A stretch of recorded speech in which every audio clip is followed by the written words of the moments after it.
অনেকেই আছে পোলাও রান্না করলে পানির পরিমাপটা সঠিকভাবে দিতে পারে না, দেখা যায় যে পোলাওটা হয়তো নরম হয়ে যায়, আবার কম দিলে দেখা যায় যে পোলাও শক্ত হয়ে থাকে। আশা করি আজকের এই ভিডিওটা আপনারা উপকারে আসবে। আর যারা নতুন রাঁধুনি আছেন, ব্যাচেলর আছেন, তারাও ভিডিওটা দেখে নিতে পারেন। পারফেক্ট পোলাও রান্নার জন্য আমার এই ভিডিওটা না টাইনা প্রথম থেকে শেষ পর্যন্ত দেখেন। আসসালামু আলাইকুম, আশা করি সবাই ভালো আছেন। আমি আল্লাহর রহমতে ভালো আছি। পোলাও রান্নার লাগিয়ে ফইলই চুলার মেঝে একটা হাঁড়ি বয়ে দিছি, দিয়ে সেই এখন এটার মেঝে দিতেছি সয়াবিন তেল। তেলটা হালকা একটু গরম হয়ে আইলে এখন এটার মেঝে দিতেছি 1 মুঠ ফলা পেঁয়াজটারে দিয়ে সেরা একটু লাইরা সেরা তেলের সাথে মিশাই দিতেছি। এখন এটার মেঝে দিতেছি আস্তা গরম মশলা, 4টা এলাচি, 3 টুকরা দারচিনি আর 2টা তেজপাতা 2টারে আমি মাঝেদা ছিঁড়া দিছি। দিয়ে সেরা একটু লাইরা সেরা পেঁয়াজটা একটু নরম হয়ে আইলে এখন এটার মেঝে দিতেছি 1 টেবিল চামচ আদার রসুন বাটা, দিয়ে সেরা একটু লাইরা সেরা তেলের সাথে বাজ্যা লইতেছি। এখন এটার মেঝে দিতেছি স্বাদ মতো লবণটা দিয়ে সেরা একটু অনেক সময় লিয়া বাজ্যা পেঁয়াজটা একটু নরম হইলে এখন এটার মেঝে দিতেছি পোলাওর চাইলটার আমি আগে থেকে দইয়া ছাকনির মেঝে তুলে রেখে দিছিলাম। আমি 20 মিনিট আগে চাইলটারে দইয়া ছাকনির মেঝে তুলে রাখছিলাম। আপনারা ওইভাবে চেষ্টা করবেন চাইলটার আগে থেকে দইয়া ছাকনির মেঝে তুলে রাখতে, তাইলে পোলাওটা রান্না করলে পোলাওটা খুব সুন্দর। চাইলটা দিয়ে সেরা তেলের সাথে খুব ভালো করে বাজ্যা লইছি। চালটা কিন্তু খুব ভালো করে ভাজতে হইব, না ভাজলে কিন্তু পোলাওটা জর্জর হইতো না। যখন দেখবেন চালটা জর্জর হয়ে গেছে তখন এদের নিজে দিয়ে দিবেন পানিটা পেলাম এখন অবশ্যই গরম পানি দিবেন। আপনার দিককে তো বুঝতে পারতেছেন আমি এখন গরম পানি দিচ্ছি।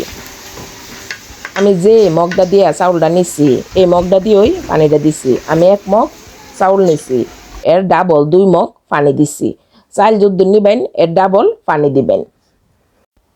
এই পর্যায়ে চুলার আঁচটারে মাঝারি রেখে ডাইকে রান্না করুন ততক্ষণ পর্যন্ত যতক্ষণ না পানিটা চাইলের গায়ে গায়ে লাগিয়ে।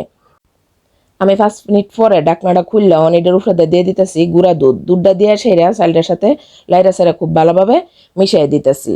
আপনারা ইচ্ছা করলে এখন লিকুইড দুধও দিতে পারেন, তবে লিকুইড দুধ দিলে পানির পরিমাণটা একটু কমায় দিতে হইব। আবার চাইলে দুধ নাও দিতে পারেন, তবে দুধ দিলে পোলাওয়ের টেস্টটা খুব ভালো হয়। উপর থেকে একটু সমান করে এখন এটার মধ্যে দিতেছি 4-5টা কাঁচামরিচ আর 1 টেবিল চামচ ঘিটা পোলাওয়ের মধ্যে এই পর্যায়ে অবশ্যই দিতে চেষ্টা করবেন, তাইলে পোলাওয়ের স্বাদটা আরও দ্বিগুণ বাইরা জায়গা। ঘিটা দিয়ে চুলার আঁচটা একবারে নিবু কইরা ঢাকনা দিয়া ডাইকিয়া এখন দমে দিয়ে দিমু 10 মিনিটের লাগিয়া। 10 মিনিট পরে ফিরে আয় আপনারা দেখাই দিমু। ওই দেখুন ফিরে আয় পড়ছি 10 মিনিট পরে।